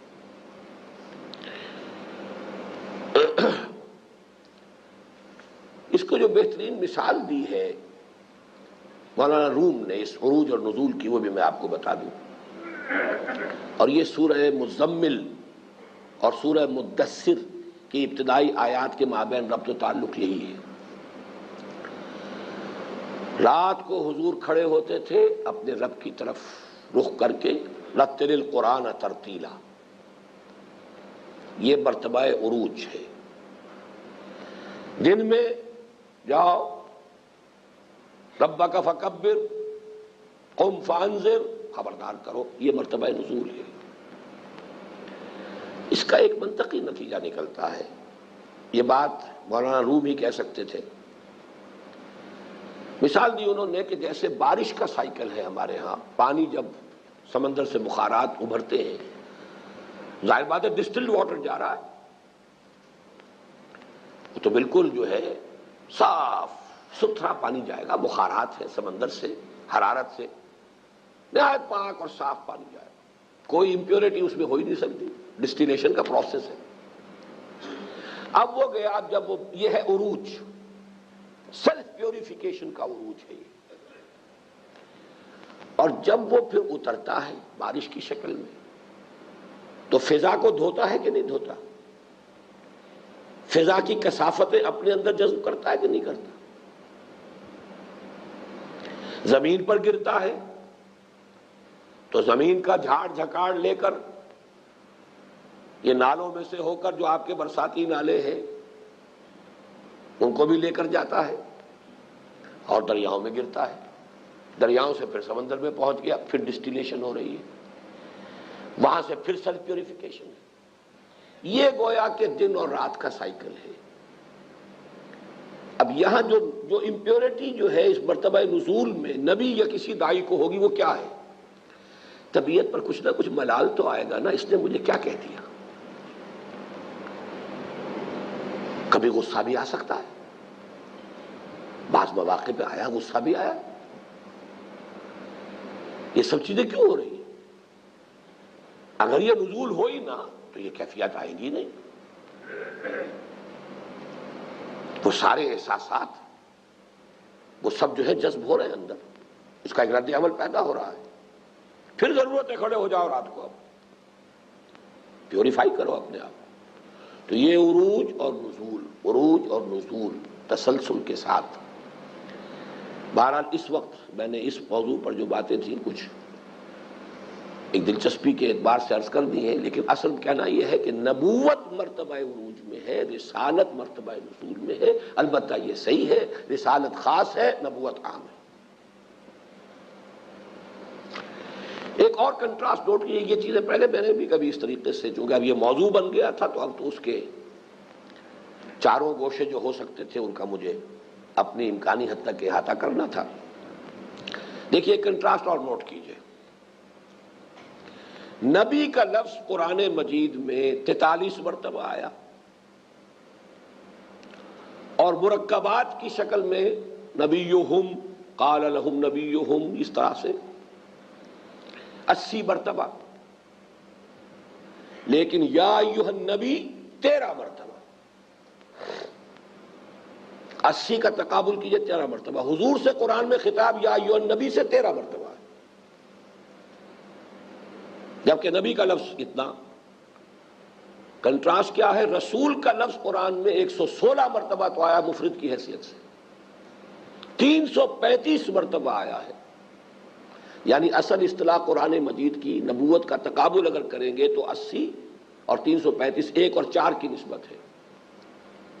رسالت کا ذکر جو ہے 4 گنا ہے نبوت سے، لیکن یا ایھا الرسول صرف 2 مرتبہ آیا قرآن۔ حضور سے جب خطاب ہو رہا ہے، یعنی 15 میں سے یوں سمجھیے کہ یہ اس کے برعکس 1 اور 6 کی نسبت ہے۔ 6 کو 4 سے ضرب دیجئے تو کنٹراسٹ جو ہے 24 گنا 25 گنا کا کنٹراسٹ ہے۔ تو آپ کی اصل حیثیت یا ایھا النبی یا ایھا النبی یا ایھا النبی، اس کو جوڑ لیجئے اس کے حوالے سے کہ مرتبہ عروج جو ہے وہ نبوت ہے۔ یا ایھا الرسول، اور عجیب بات ہے 2 مرتبہ ایک ہی صورت میں سورہ مائدہ میں، جو تکمیل رسالت اور تکمیل دین کے اعلان کی صورت ہے۔ یا ایھا الرسول بلغ ما انزل الیک من ربک وان لم تفعل فما بلغت رسالتہ۔ اس فرق کو بھی اسٹیٹسٹکس کے حوالے سے نوٹ کر لیجیے۔ یہی آپ کو فرق نظر آ رہا ہے جو آیتیں ہم پڑھ چکے ہیں۔ انبیاء کے قتل کا تذکرہ 5 آیتوں میں ہے، جبکہ رسولوں کے قتل کا تذکرہ جو ہے وہ صرف 2 آیتوں میں ہے۔ یہ ایک اور اسی کے حوالے سے نوٹ کر لیجیے۔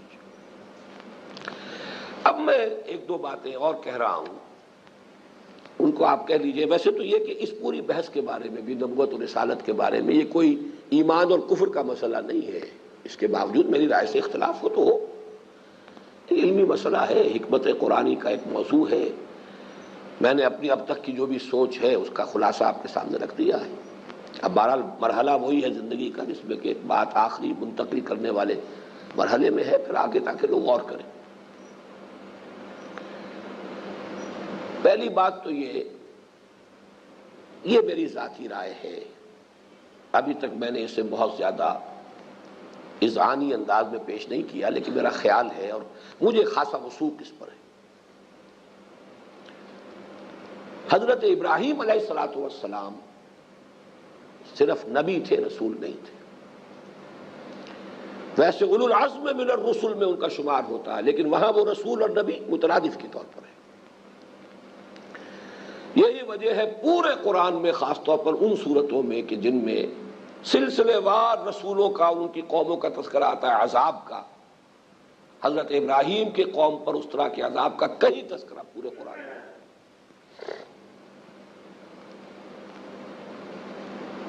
حضرت نوح علیہ السلام کی قوم ہلاک کر دی گئی، حضرت ابراہیم سے پہلے حضرت ہود، حضرت صالح کی قومیں ہلاک کر دی گئی۔ یہاں یہ ہے کہ حضرت ابراہیم کو اٹھا کر بھی انہوں نے آگ میں پھینک دیا،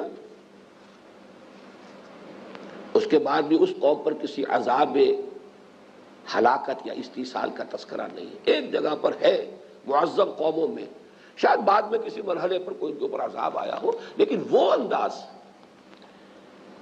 بلکہ اکثر و بیشتر جو جوڑے ہیں مکی صورتوں کے، یہ میں دورہ ترجمہ قرآن میں اس کو واضح کر دیا کرتا ہوں، مکی صورتوں کے جوڑے ہونے میں ایک خاص تقسیم یہ بھی ہے کہ جوڑے کے ایک فرد میں جو ہے تذکیر بے آلاء اللہ زیادہ ہوتی ہے، دوسرے میں تذکیر بے ایام اللہ۔ ایک میں رسولوں کے حالات واقعات زیادہ آئیں گے جیسے سورہ اعراف، ایک میں سورہ انعام جو ہے اس کا جوڑا، اس کا ذکر ہی نہیں، قوموں پر عذاب کا ذکر ہی نہیں، انبیاء کے ناموں کا گلدستہ مل گیا یا حضرت ابراہیم کا تذکرہ مل گیا۔ اور سورہ اعراف میں حضرت نوح، حضرت ہود، حضرت صالح، حضرت لوط، حضرت شعیب، حضرت موسیٰ، 6 نبی۔ اکثر و بیشتر یہ ہوتا ہے جہاں کوئی تھوڑا سا جوڑ ملانا ہو کہ حضرت ابراہیم کا تذکرہ کر دیتے صرف کہ جب حضرت لوط کی قوم کو عذاب دینے کے لیے فرشتے گئے تو ان کی خدمت میں بھی حاضر ہوتے گئے اور حضرت اسحاق کی بشارت دیتے گئے، بس۔ باقی وہ نوح کی قوم، ہود کی قوم، صالح کی قوم، لوط کی قوم، شعیب کی قوم، ان کا تذکرہ موجود ہوگا، حضرت ابراہیم کی قوم پر کسی عذاب کا تذکرہ نہیں۔ تو میرے نزدیک جب ٹیکنیکلی ہم ڈیفرینشیٹ کریں گے نبوت اور رسالت میں، تو حضرت ابراہیم علیہ السلام نبی تھے۔ اسی لیے وہ بات نظر نہیں آ رہی کہ کسی ایک علاقے کو آپ نے جم کر جو ہے اتمام حجت کیا۔ آج مصر چلے گئے ہیں، ابھی شام میں ہے، ایک بیٹے کو جا کر آباد کر دیا اللہ کے حکم سے، یہ حجاز میں، بھتیجا ساتھی، بھتیجا رسول ہے، اور بھتیجے کی وہ جو جس قوم کی طرف بھیجا گیا ہے اس کی رسالت کا وہ نتیجہ بھی نکل آیا ہے، وہ ایمان نہیں لائے تو پورے دونوں کے دونوں شہر تہس نہس کر دیے گئے۔ لیکن حضرت ابراہیم علیہ السلام، جو بھی نقشہ سامنے آتا ہے کہ کوئی بڑے ایک شیخ ہے، قبیلے کے بڑے شیخ ہیں، قبیلہ ہے بڑا، اس کے شیخ ہیں، پیٹریارک، نیک اللہ کے بندے، اللہ تعالیٰ کے ساتھ نہایت خلوص و اخلاص کا تعلق رکھنے والے ابراہیم خلیل اللہ، اللہ کے دوست۔ اب دیکھیے ولی اللہ اور خلیل اللہ، واتخذ اللہ ابراہیم خلیلا، تو یہ ہے ایک میرا خیال کہ حضرت ابراہیم علیہ السلام نبی تھے، رسول نہیں تھے۔ یہی وجہ ہے کہ ہر جگہ آپ کو یہی فرق ہوگا، سورہ ذاریات میں دیکھیں گے تو وہی ہوگا، باقی قوموں پر عذاب کا تذکرہ، حضرت ابراہیم کا تذکرہ صرف اس اعتبار سے کہ وہ فرشتے جو آئے انہوں نے وہاں پر حضرت ابراہیم سے پہلے خدمت میں حاضری دے کر اور وہاں بشارت دے دی۔ ایک بات اس سے بھی آگے بڑھ کر کہہ رہا ہوں، اور اس میں در حقیقت میں ریفر کرنا چاہتا ہوں ڈاکٹر رفیع الدین صاحب کو۔ انہوں نے ارتقاء کے مختلف مراحل کا تذکرہ کیا ہے۔ ہم تو ارتقاء کے نام سے ایک ہی چیز کو جانتے ہیں، وہ حیوانات کا ارتقاء جو ہے، انہوں نے اس کے کئی مرحلے بیان کیے۔ پہلا فزیکل ایوولوشن کا دور تھا، جس کے دوران جو ہے وہ جو مرکبات وجود میں آئے، کمپاؤنڈز ان آرگینک، اس سے پھر بڑھتے ہوئے آرگینک کمپاؤنڈز، بہت کمپلیکس آرگینک کمپاؤنڈز، اور یہ آرگینک کمپاؤنڈز ہیں جن میں حیات کی صلاحیت ہے۔ اس مرحلے پر آ کر فزیکل ایوولوشن کا مرحلہ مکمل ہو گیا، اب بایولوجیکل ایوولوشن شروع ہوا ہے۔ اب وہ جرثومہ ایک اور اس سے بایولوجیکل، وہ سارا جو بھی آج کل ہم سمجھتے ہیں ٹری آف ایوولوشن، اس کے ٹاپ پر ہومو سیپینس وجود میں آ گیا، ہومو سیپینس آ گیا، بایولوجیکل ایوولوشن کا پروسیس ختم ہوا۔ اب پلین بدل رہا ہے، لیول بدل رہے ہیں، پہلے وہ پلین ہی اور تھا، فزیکل ایوولوشن، اب بایولوجیکل ایوولوشن، اس کے بعد سائیکولوجیکل اینڈ انٹلیکچوئل ایوولوشن۔ اصل میں یہ میرا اضافہ ہے ڈاکٹر رفیع الدین صاحب کے اس فلسفے میں، انہوں نے اس کو پھر ایک ہی لیا ہے، میں نے دو حصوں میں تقسیم کیا ہے۔ میرے نزدیک حضرت ابراہیم علیہ الصلوۃ والسلام پر سائیکولوجیکل اور انٹلیکچوئل ایوولوشن مکمل ہو گیا۔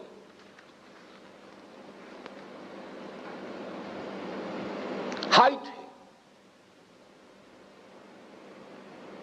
بدترین قسم کے مشرکانہ ماحول میں ہر طرح کا شرک تھا، کھٹا ٹوپ اندھیرے، تہ بر تہ، ظلمات بعضها فوق بعض۔ سیاسی شرک بھی تھا، بادشاہ بنا بیٹھا ہے خدا، بت پرستی کا شرک بھی تھا، ستارہ پرستی کا شرک بھی تھا، کون سا شرک وہاں نہیں تھا؟ اور اس میں وہ سلیم الفطرت انسان، توحید خالص، پھر اس توحید خالص پر استقامت، کون سا امتحان تھا جو نہیں آیا؟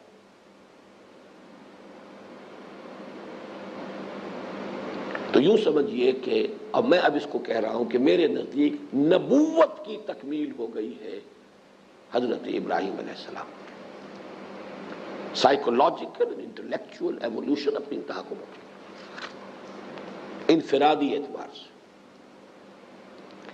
اب رسالت کی تکمیل شروع ہوئی۔ حضرت ابراہیم سے پہلے کسی رسول کا معاملہ یہ نہیں ہوا کہ قوم کے اندر کوئی بھی ترفع پیدا ہوا، قوم ہلاک۔ آپ کے بعد سے اب اس دور کا آغاز ہوا کچھ بیچ بیچ کی صورت قومیں ختم بھی ہوئی، لیکن قوموں میں سے کچھ اچھے عناصر بھی نکلے۔ یہاں ایک شعر میں آپ کو سنا دوں، اگرچہ اچھا نہیں ہے انبیاء اور رسل کے تذکرے میں لیکن یہ کہ جو بات میں کہنا چاہتا ہوں شاید کسی اور حوالے سے وہ اتنی واضح نہ ہو۔ نشہ پلا کے گرانا تو سب کو آتا ہے، مزہ تو تب ہے کہ گرتوں کو تھام لے ساقی۔ قومیں ہلاک ہو گئی، ختم ہو گئی، معدود چند لوگ بچ گئے، اب ان سے کوئی اگلی قوم اٹھے گی۔ ایک ہے قوم کو اٹھانا، ابھارنا، بنانا، سنوارنا۔ یہ عمل ہے جو محمد الرسول اللہ پر اپنے کلائمیکس کو پہنچا۔ رسالت کا کلائمیکس محمد عربی ہے صلی اللہ علیہ وسلم۔ انقلاب برپا کر دیا، نظام تبدیل کر دیا، 20 برس کے اندر کایا پلٹ کر رکھ دی، عقائد بدل گئے، اخلاق بدل گئے، دلچسپیاں بدل گئیں، شب و روز کے نقشے بدل گئے، پورا کا پورا نظام بدل گیا۔ کر کے دکھانا، بدل دینا۔ محمد الرسول اللہ، رسالت کا کلائمیکس، رسالت کی پوری یوں سمجھیے کہ ایکسفولیشن کہیں اسے، ظہور اس کا کلی ایک سوشل سطح پر، ایک معاشرہ، ایک قوم۔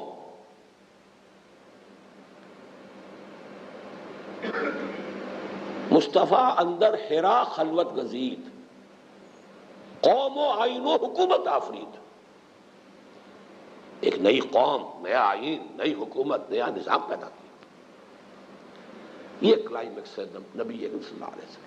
البتہ ایک بات کا مغالطہ نہ ہو جائے، یہ جتنے لیولز ہیں ایوولوشن کے، ظاہر بات ہے وہ پچھلا ایوولوشن کا لیول تو برقرار رہتا ہے نا، یہ نہیں ہوتا کہ وہ ختم ہو گیا۔ فزیکل ایوولوشن کا جو بھی آخری حاصل تھا وہ برقرار رہا۔ اب ایوولوشن جو ہے بایولوجیکل لیول پر شروع ہوا، بایولوجیکل لیول انتہا کو پہنچ گیا ہومو سیپینز پر، اب وہ برقرار رہا ہے، وہ مینٹین ہوا۔ اب اس کے اندر سائیکولوجیکل اور انٹلیکچوئل ایوولوشن کا پروسیس شروع ہوا۔ وہ جب اس انتہا کو، اور وہ برقرار رہتے ہوئے وہ نبوت کی وہ سطح تو برقرار ہے۔ اب یہ ہے کہ رسالت کا وہ مرحلہ جو ہے اپنی تکمیل کو پہنچا ہے محمد عربی صلی اللہ علیہ وسلم۔ اب صرف ایک اس میں ایوولوشن کا مرحلہ باقی ہے، گلوبلائزیشن۔ وہ جو ایوولوشن محمد الرسول اللہ صلی اللہ علیہ وسلم کی زندگی میں جو اپنی انتہا کو پہنچ گیا تھا، اب اس کی عالمی سطح پر توسیع، and that would be the end of this creation۔ یہ بساط جو اللہ نے بچھائی تھی، یہ زمین، یہاں انسان، یہاں کی تحقیق، اس کے بعد کوئی اور پلین نہیں ہے ایوولوشن کا۔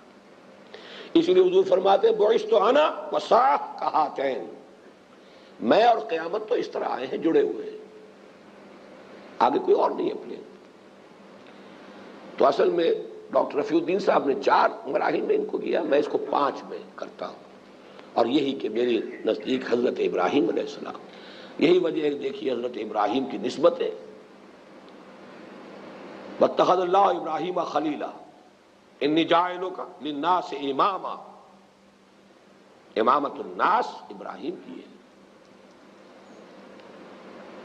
ہمیں درود سکھایا گیا اللہم صلی علی محمد وعلی آل محمد کما صلیت علی ابراہیم وعلی آل ابراہیم انک حمید مجید، اللہم بارک علی محمد وعلی آل محمد کما بارکت علی ابراہیم وعلی آل ابراہیم انک حمید مجید۔ اس مقام اور مرتبے کو سمجھیے۔ ابو الانبیاء، 3 نسبتیں، کتنے نبی ان کی نسل میں آئے۔ خلیل اللہ، اور یہ خلیل کا لفظ وہ ہے، یہ بھی نوٹ کر لیجئے، حضور کی ایک حدیث بڑی پیاری ہے، لو کنت متخذا خلیلا لاتخذت ابا بکر خلیلا، اگر میں کسی کو دنیا میں اپنا خلیل قرار دیتا تو ابو بکر کو اپنا خلیل قرار دیتا۔ گویا کہ اس حدیث کا مطلب کیا ہوا، اس مقام پر حضور حضرت ابو بکر کو بھی نہیں رکھ رہے، مقام خلت، لو کنت متخذا خلیلا۔ ویسے حضرت ابوذر عام طور پر اپنے طور پر آپ کہا کرتے تھے اوسانی خلیلی، عام طور پر حضرت ابوذر تو حضور کو اپنے خلیل کے اعتبار سے ہی ذکر کرتے تھے، میرے دوست نے مجھ سے یہ کہا ہے، لیکن حضور کا قول یہی ہے لو کنت متخذا خلیلا لاتخذت ابا بکر خلیلا، اگر میں کسی کو خلیل بناتا تو ابو بکر کو اپنا خلیل قرار دیتا۔ وہ لفظ ہے جو اللہ کہتا ہے واتخذ اللہ ابراہیم خلیلا، حضور کی نسبت محمد الرسول اللہ، ہر رسول کے ساتھ ذبیح اللہ، نجی اللہ، صفی اللہ، ذبیح اللہ، کلیم اللہ، یہ ہے نا آخر رسالت کی فل ایمبوڈیمنٹ، پوری طریقے سے رسالت کا ظہور، للی ان بلوم، پوری شان و شوکت کے ساتھ رسالت، وہ حضور صلی اللہ علیہ وسلم کا مقام۔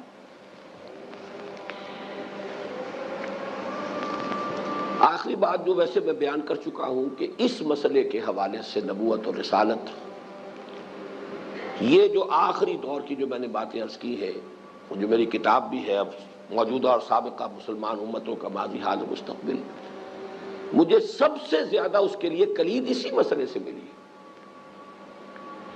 اس لیے کہ قرآن دیکھیے محکمات میں سے یہ بات ہے کہ قرآن قرار دیتا ہے حضرت مسیح علیہ السلام کو رسولا الی بنی اسرائیل، اور یہ بھی ثابت ہے کہ بنی اسرائیل نے آپ کو رد کر دیا،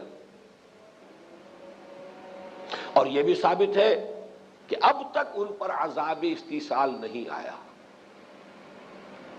There is a question mark۔ اس کا حل یہ ہے کہ صرف یہ ایک ایکسیپشن اس معنی میں ہے، اس درجے میں، جس کو آپ کہتے ہیں ججمنٹ ریزروڈ، ابھی ایگزیکیوشن نہیں، ہو کر رہے گی، اور وہی آئیں گے ان پرسن حضرت مسیح جو ان کی طرف رسول بنا کر بھیجے گئے تھے۔ استثناء صرف یہ، قانون مستقل نہیں ختم ہوگا، قانون پورا ہوگا، اس کے سارے تقاضے پورے ہوں گے، اور اسی کی خبریں دی گئی ہیں۔ لہذا مجھے تو اصل میں احادیث میں جو کچھ نظر آتا ہے وہ قرآن کی تفسیر نظر آتا ہے۔ کسی اور کو شک ہوا کرے، وہ بیٹھا رہے اس کا راوی فلاں، اس کا راوی یہ ہے، اس کا اس کے اندر یہ کمی ہے، اس میں وہ ہے، یہ کرتے رہے۔ ویسے تو یہ کہ نزول مسیح کی روایات جو ہیں وہ تو متواتر کے درجے میں ہیں۔ مولانا انور شاہ کاشمیری رحمۃ اللہ علیہ کی پوری کتاب اسی پر۔ ہمارے ہاں آج بڑے بڑے مسلمان مفکرین اس معاملے کے اندر جو ہیں، چاہے زبان سے نہ کہیں، دل میں دغدغہ رکھتے ہیں کیسے مان لیں، انہونی سی بات ہے۔ باقی قادیانیوں نے، منکرین سنت نے، انہوں نے تو خیر جڑ اکھاڑ دی ہے۔ اکثر جدید تعلیم یافتہ لوگوں کے ذہنوں میں ان باتوں کے لیے گنجائش ہی نہیں۔ بہت شریف ہوں گے تو غض بصر کر لیں گے، نگاہیں بند کر لیں گے، زبان روک لیں گے، کچھ کہیں گے نہیں، دل میں چور ہے۔ مجھے یقین کامل حاصل ہے، مجھے قرآن کے بٹوین دی لائنز، قرآن کے بین الصدور وہی کچھ نظر آ رہا ہے کہ جو حدیث میں ہے کہ یہی ہوگا۔ یہ کوئی مسیح کا معاملہ ہو ہی نہیں سکتا، تو مسیح عیسیٰ ابن مریم کا معاملہ، وہ رسول بنا کر بھیجے گئے تھے، اور وہ قتل نہیں ہو سکتے تھے، اسی لیے ان کو آسمان پہ اٹھا لیا اللہ تعالیٰ۔ اب یہی شکل تھی کہ اسی وقت ان کو ہلاک کر دیتے، نہیں، روک لیا ہے معاملہ۔ اور روکا بھی کیوں ہے؟ کہ تمام امتوں میں جو افضل ترین امت ہے اور اس کا جو زیادہ افضل حصہ ہے، اس پر عذاب الہی اس مغضوب علیہم قوم کے ہاتھوں آنا ہے، جس کے لیے میں الفاظ استعمال کرتا رہا ہوں، to add insult to injury. کسی راجپوت کو جوتے لگوائے جائیں کسی چمار کے ہاتھوں، تو جوتا ہی ہے، چاہے چمار کا ہو چاہے راجپوت کا ہو، لیکن ہاتھ جو ہے، جس کے ہاتھ میں جوتا ہے وہ چمار کا اگر ہو تو معلوم ہوا کہ اب یہ صرف جوتا نہیں لگا، کچھ اور بھی لگا ہے ساتھ۔